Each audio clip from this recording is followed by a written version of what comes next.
Melbourne. We have watched and we have very closely monitored what is happening to Kelly Fraser and whose rights have been violated by the government of Sri Lanka, her right to return to UK. For what reason? She took part in Aragalaය, Melbourne. We have watched and we have very closely monitored what is happening to Kelly Fraser and whose rights have been violated by the government of Sri Lanka, her right to return to UK. For what reason? She took part in Aragalaය and he asked the people, the government, then government, Ranil Wickremesinghe's government, to respect the sovereignty of the people and their fundamental rights. And she witnessed at this Aragalaya site how the people were attacked by the government forces, particularly the security forces, the police and other underworld gangs. And she reported all these things in the social media and she was crying. She said, I can't believe this kind of a thing happened in a country, in a democracy. So as a result of that, you can see this document, you can have a look. And the government and the police department and the immigration raided a place of abode and seized her passport and her laptop and the mobile phone.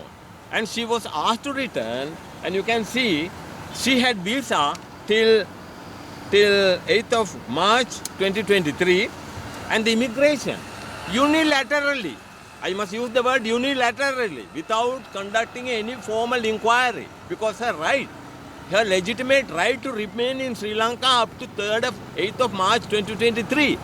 In August 2022, they cancelled her visa and forced her to return to England, which they can't do, because it is a fundamental right which is protected by the government of Sri Lanka, the constitution, and also by the UDHR, Universal Declaration of Human Rights, Article 14.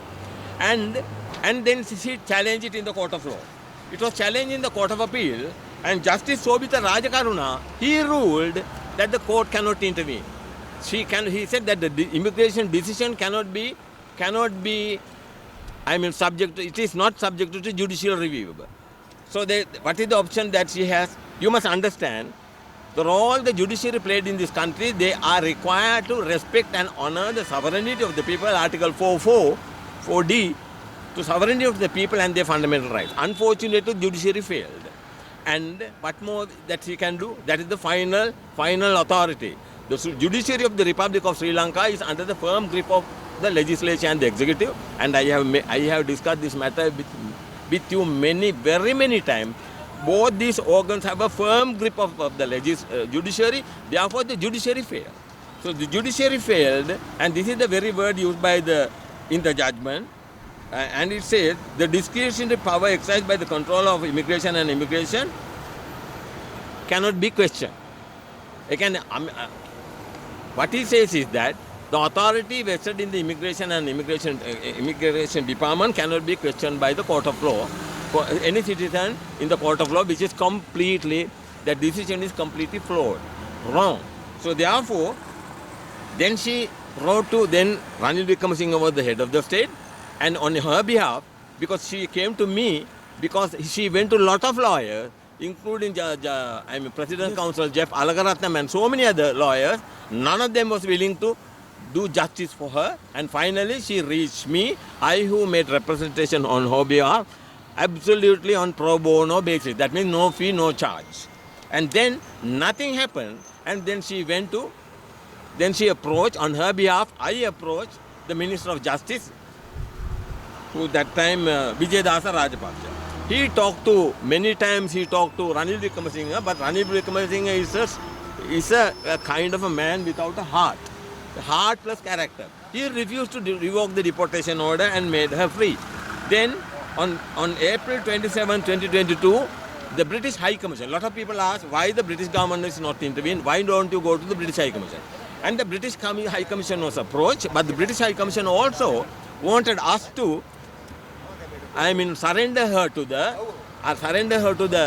Valisara camp, that is the detention camp, immigration, and they said that she will stay there for some time, and after that she will make sure that she will be really return her passport and she will be deported, not honorarily and not to return to UK as a British citizen, but as a deportee.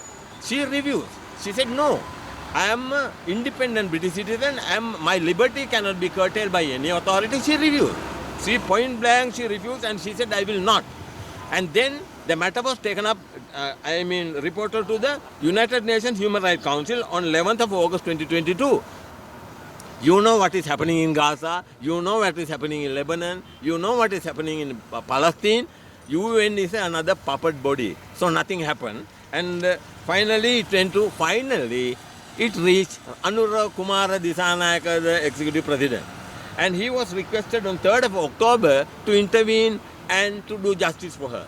Unfortunately, it appears to me that Anirudh Kumar is under the grip of Ranil Wickremesinghe, because you know Ranil Wickremesinghe spent 900 million for the presidential election, managed to... I beg you, Ranil has gone home. Yeah, okay. And she cried. And on her behalf, Anura Kumara Disanayaka should have cancelled the deportation order and allow her to go home. Unfortunately, it was not done. She cried. And now she is a girl who has been raped in this country. And now she is a heart patient and she has got cancer as well. And I can't believe what's wrong with Anura Kumara Disanayaka. He is a people's president. And although we know Ranil Wickremesinghe is behind everything, we know Ranil Wickremesinghe managed to obtain 17% of votes, and that made Anura Kumara Disanayaka to become the president. But unfortunately, nothing happened. That is why we are here today.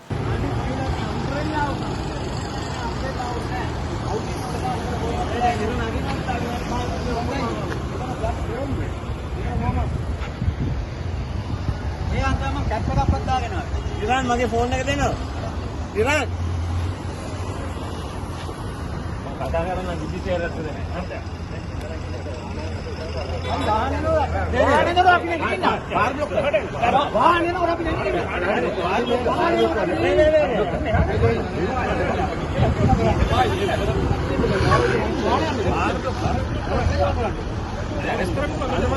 අනවශ්‍ය ප්‍රශ්න ඇති හරි මෙතන වාහනේ නැහැ නේ. මෙතන වාහනේ නැහැ.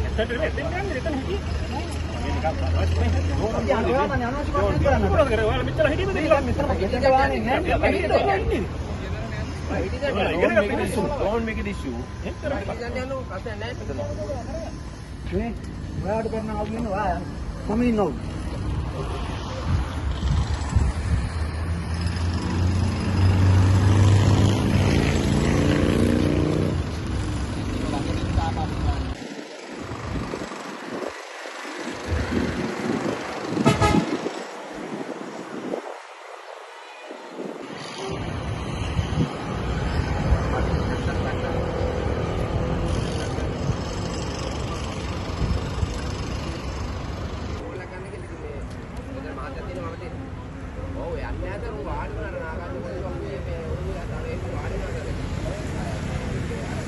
AsianMirror.lk